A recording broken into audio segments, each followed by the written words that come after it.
Siminalayi Fubara survived a state of emergency.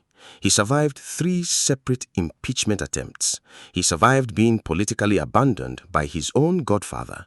He defected parties, rebuilt his alliances, and fought back from the edge of political extinction. Then, in May 2026, with the governorship forms already bought in his name, with the ACP screening committee assembled, with his supporters openly celebrating, Fubara walked into that screening room and walked out in less than 5 minutes. Visibly depressed, silent, and within days he was out of the race entirely. Everyone is saying Wike won, but nobody is asking the more dangerous question: what exactly did Tinubu gain from all of this, and what does it cost every Nigerian outside rivers? Before we get to that question, here is the full picture, because this crisis has been building for nearly 3 years, and understanding what just happened requires knowing exactly what each man agreed to when the guns were finally lowered. Fubara became governor in May 2023, handpicked by Wike, the man who controlled Rivers State politics for 8 years as governor and now serves as Tinubu's FCT minister. From the moment Fubara took office, Wike expected to govern through him. Fubara refused.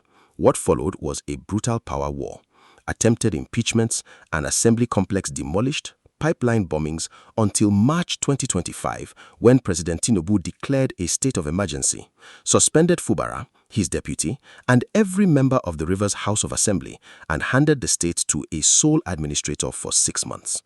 When Tinubu eventually lifted the emergency rule in September 2025, it was not a free pardon. It came with conditions, reportedly agreed in a closed-door meeting in Aso Villa. The central term, Fubara would defect to the ACP, and he would not seek re-election in 2027. In December 2025, he defected. That much he delivered. But then, in May 2026, his allies purchased ACP governorship nomination forms on his behalf. The fragile peace broke open immediately. Wike's camp was furious. His loyalists, Kingsley Chinda on the PDP platform and George Kelly on the ACP platform, immediately picked their own forms. The ACP screening committee, chaired by figures close to Tinubu's political structure, assembled in Abuja. Fubara arrived on Sunday, May 11. He was in that screening room for less than 5 minutes. He walked out. He said nothing to the press, and within 2 weeks, he had withdrawn from the race entirely, citing, in his own words, peace and stability in the state. That is the trigger. That is what actually happened, but the mechanics underneath it are where this story becomes a national concern. The mainstream media covers the noise, but on this channel, we track the actual chess moves building up to 2027. If you want to understand how power really shifts in Nigeria before it breaks on the news, hit that subscribe button right now and turn on notifications. Let's look at how the rules are being manipulated. Here is what makes this more than a Rivers story. 3 institutions were quietly weaponized in this power play, and each one sets a precedent for every state in Nigeria. First, the state of emergency. Section 305 of the 1999 Constitution empowers the president to declare an emergency in a state under specific conditions: armed conflict, natural disaster, breakdown of public order. Tinubu invoked it, citing pipeline bombings and political instability.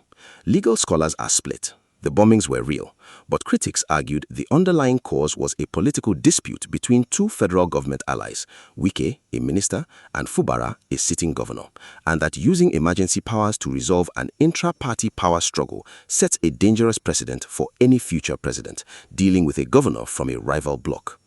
Second, the ACP screening process. Fubara is an incumbent ACP governor. By every standard interpretation of party rules, incumbents are expected to receive a courtesy walk-through in screenings, and in most states, they were escorted out of the room as a mark of respect. Fubara was not escorted. Committee members did not join him at the exit. Other governors were. That omission was not accidental. It was a message delivered in protocol language. Third, and this is the most consequential institution of all, the EFCC. Fubara is still listed as a wanted person on the EFCC's public website over allegations of fraud dating to his time as Accountant General of Rivers State. As a sitting governor, he enjoys constitutional immunity. The moment he leaves office, that immunity expires. His legal vulnerability after May 2027 is not a rumor. It is documented. Hold this question in the back of your mind as we continue. I will come back to it before we close. If Fubara's decision to withdraw was truly about peace, why did he do it only after the screening humiliation and not before his allies bought the forms? Who wins from this outcome? Follow the architecture carefully. Tinubu wins on two fronts. Rivers State is Nigeria's oil heartland, second only to Lagos in economic weight. Locking it down under Wike's Rainbow Coalition, a cross-party structure that has publicly pledged to deliver the state for Tinubu in 2027, is not a Rivers story. It is the 2027 presidential strategy. Tinubu won Rivers in 2023 by a slim margin that the BBC's own investigation suggested was manipulated. With Wike now commanding both the APC and PDP structures in the state simultaneously, what he calls his Rainbow Coalition, that margin becomes a landslide. Wike wins everything he wanted since 2023. His hand-picked successor, Kingsley Chinda, is the APC governorship candidate. He controls the machinery on both sides of the ballot. He made a sitting governor capitulate publicly and did it without filing a single legal challenge himself. Pure political architecture. Here's the number that should stop you.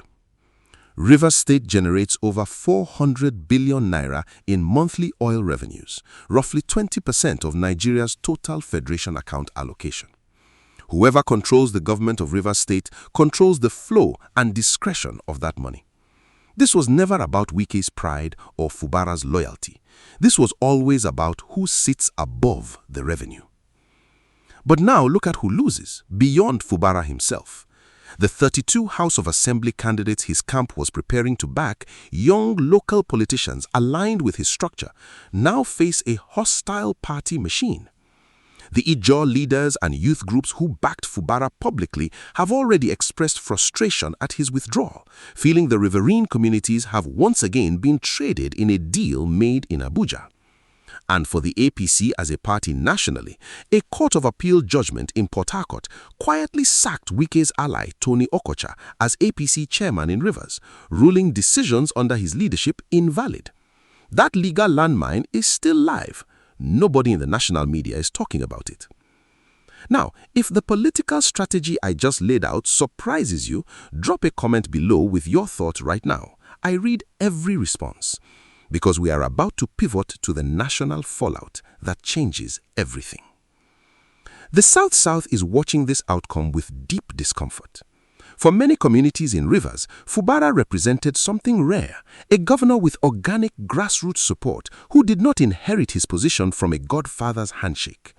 His withdrawal, whatever language it was dressed in, reads in those communities as confirmation that electoral outcomes in Nigeria's oil states are still negotiated in Abuja, not voted for in Port Harcourt.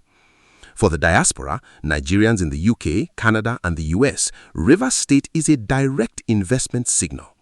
Pipeline stability, governance transparency, and the rule of contract all affect oil sector confidence and, by extension, remittances linked to oil revenue employment. A state governed through a political coalition assembled to serve a federal re-election agenda is a governance risk that financial analysts are already flagging quietly. No major statement has come from the National Human Rights Commission, the Nigerian Bar Association, or civil society on the use of emergency powers in Rivers. Compare that to 2004, when President Obasanjo declared emergency in Plateau State. It triggered national debate, formal legislative scrutiny, and a Supreme Court challenge within weeks. This time, institutional silence. That silence is itself data. Remember the question I asked you to hold. Why did Fubara withdraw only after the humiliation, not before the forms were bought? We are almost there. Here is the honest answer to that question, and it resolves everything. Fubara did not withdraw because of peace. He withdrew because the screening room made the message undeniable. Tinubu had chosen Wike. The forms were bought as a test of presidential loyalty to see if Asovila would intervene on his behalf. Asovila did not. The cold shoulder from the committee was the answer, and a governor still listed as wanted by the EFCC, knowing his immunity expires in May 2027, knows exactly what cooperation looks like. The real bombshell is not that Fubara stepped down. It is that a sitting, elected governor of Nigeria's most oil-wealthy state can be effectively removed from a democratic race through a combination of emergency rule, party screening protocol, and unspoken legal threat, all without a single vote being cast and without a court ruling against him. That is the question every Nigerian, from Maiduguri to Lagos, Owerri to Kano, should be asking right now. Because the architecture used in Rivers State does not stay in Rivers State. Watch for three things in the coming weeks: whether the Appeal Court of Appeal ruling sacking Wike's APC chairman is appealed or quietly reversed, whether Fubara's EFCC status is resolved, suspended, or weaponized, and whether any National Assembly member formally questions the constitutional basis of the March 2025 emergency declaration. Demand accountability from your own representative. Follow the court record, not the press releases, and stay engaged, because 2027 is being built right now. We are building the most politically informed community for Nigerians at home and across the diaspora. If this analysis gave you absolute clarity, share it with one person who needs to see it. Hit subscribe right now so you don't miss our next major upcoming breakdown, where we expose how Tinubu's 2027 strategy is quietly reshaping the National Assembly and which